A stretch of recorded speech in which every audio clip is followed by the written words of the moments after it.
హైదరాబాద్లో నీళ్లు కావాలంటే 500 అడుగుల బోరు వేయాలి. ఇది ఇప్పుడు నగరంలో చాలా చోట్ల వినిపిస్తున్న మాట. కానీ అదే హైదరాబాద్లో కేవలం 10 అడుగుల లోతులోనే నీళ్లు ఉబికి వస్తున్న ఒక బస్తీ ఉందంటే నమ్మగలరా?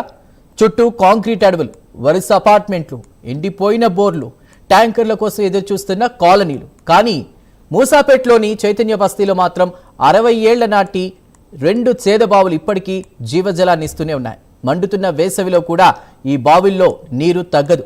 వర్షాకాలంలో అయితే నీళ్లు పైకి ఉప్పొంగుతాయి. ఇంతకీ ఈ బావుల వెనుక రహస్యం ఏంటి? ఇవి కేవలం బావులా, లేక ఒకప్పుడు హైదరాబాద్ ఎలా ఉండేదో గుర్తు చేస్తున్న జీవంతమైన చరిత్ర?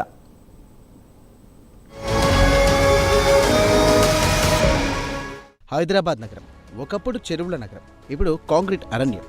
ఎక్కడ చూసినా ఎత్తెత్తైన అపార్ట్మెంట్లు, 100 అడుగుల లోతుకు వెళ్తున్న బోర్లు, వేసవి వచ్చిందంటే నీళ్ల కోసం ట్యాంకర్లపై ఆధారపడుతున్న కాలనీలు. కానీ ఇదే హైదరాబాద్లో మూసాపేట చైతన్య బస్తీలో మాత్రం ఒక ఆశ్చర్యకర దృశ్యం కనిపిస్తోంది.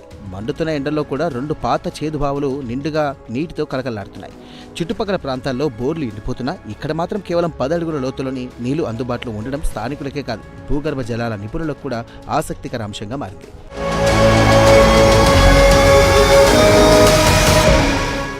సుమారు 60 ఏళ్ల క్రితం అప్పటి స్థానికులు చందాలు వేసుకుని ఈ బావులను తవ్వించారని పెద్దలు చెబుతున్నారు. కప్పట్లో మున్సిపల్ వాటర్ సప్లై లేకపోవడంతో తాగునీటి అవసరాల కోసం ఈ చేద బావులని ఆధారం చేసుకున్నారు. కాలం మారింది, నగరం పెరిగింది, ప్రభుత్వ నీటి సరఫరా వచ్చింది, ఇళ్లల్లో మోటార్లు అలాగే బోర్లు కూడా వచ్చాయి.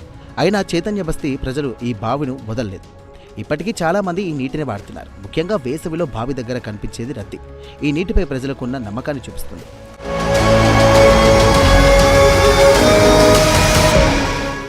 ఆశ్చర్యకర విషయం ఏంటంటే ఈ బావులు ఇప్పటి వరకు ఒక్కసారి కూడా పూర్తిగా ఎండిపోలేదని స్థానికులు చెబుతున్నారు. ఇక వర్షాకాలంలో అయితే ఈ నీరు పైకి ఉప్పొంగి బయటకు రావడం కూడా సాధారణమే అంటున్నారు. నగరంలో నీటి మట్టాలు రోజురోజుకి పడిపోతున్నటువంటి సమయంలో ఇలా సహజంగా నీరు నిల్వ ఉండడం వెనుక అసలు రహస్యం ఏంటి అనే ప్రశ్నకు భూగర్భ జలాల నిపుణులు ఆసక్తికర వివరణ ఇస్తున్నారు. భూగర్భ జలాల పరిశోధకుల ప్రకారం ఈ ప్రాంతం భౌగోళిక నిర్మాణమే ఇందుకు ప్రధాన కారణం. మూసాపేట పరిసర ప్రాంతాల్లో 50 నుండి 80 అడుగుల వరకు మొరంతో కూడినటువంటి భూపరులు ఉన్నాయని చెబుతున్నారు. సాధారణంగా ఇలాంటి భూపరులు సహజ ఫిల్టర్గా పనిచేస్తాయి. ఎగువ ప్రాంతంలో చెరువులు, నీటి వనరుల నుండి వచ్చే నీరు భూమి పొరల గుండా నెమ్మదిగా ఫిల్టర్ అవుతూ దిగువ ప్రాంతాలకు చేరుతుంది. అదే నీరు ఈ బావుల్లో నిల్వ అవుతుందంటూ నిపుణులు వివరిస్తున్నారు.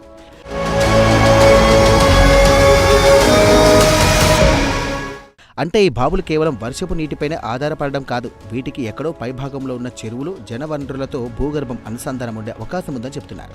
ఒకప్పుడు హైదరాబాద్లో ఇలాంటి సహజ జల వ్యవస్థలు చాలా చోట్ల ఉండేవి. చెరువులు, కుంటలు, కాలువలు అన్నీ ఒకదానితో ఒకటి అనుసంధానమై ఉండేవి.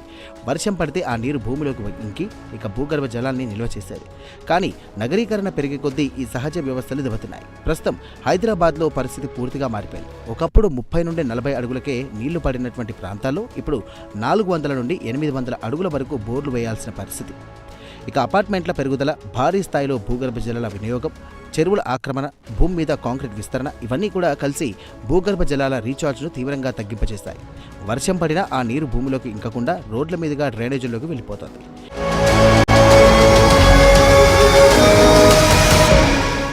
ఇలాంటి పరిస్థితుల్లో చైతన్య బస్తీ బావులు ఒక పెద్ద సందేశాన్ని ఇస్తున్నాయని నిపుణులు చెబుతున్నారు.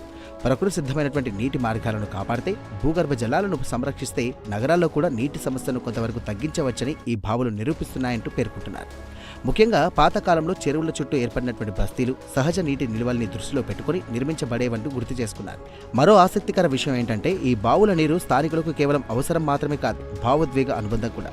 చిన్నప్పటి నుండి ఈ బావి నీళ్లు తాగుతూ పెరిగామని, ఎన్నో తరాల జ్ఞాపకాలు ఈ బావులతో ముడిపడి ఉన్నాయంటూ పెద్దలు చెబుతున్నారు.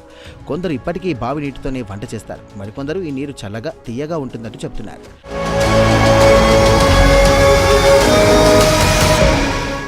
ఇక పర్యావరణ నిపుణుల అభిప్రాయం ప్రకారం హైదరాబాద్లో ఇంకా ఇలాంటి పాత జన వనరులు చాలానే ఉన్నాయి. నిర్లక్ష్యం కారణంగా అవి కనుమరుగైపోతున్నాయి. కొన్ని చోట్ల బావులు మూసేశారు, మరికొన్ని చోట్ల చెత్త కుప్పలుగా మారిపోయాయి. ఒకప్పుడు జీవనాధారంగా ఉన్నటువంటి ఈ నీటి వనరులు ఇప్పుడు రియల్ ఎస్టేట్ ఒత్తిడికి బలవుతున్నాయంటూ ఆవేదన వ్యక్తం చేస్తున్నారు. చైతన్య బస్తీ బావుల కథ ఇప్పుడు కేవలం ఒక బస్తీ కథ కాదు, ఇక భవిష్యత్తులో హైదరాబాద్ ఎలా ఉండబోతోందన్న ప్రశ్నకు ఇది ఒక హెచ్చరికలా మారింది. ప్రకృతిని కాపాడితేనే నీరు ఉంటుంది, చెరువులు బతికితేనే భూగర్భ జలాలు నిలుస్తాయి, భూమి శ్వాస తీసుకునే అవకాశం ఇస్తేనే నగరాలు బతుకుతాయి అనే నిజాన్ని ఈ చిన్న బావులు పెద్దగా చెబుతున్నాయి.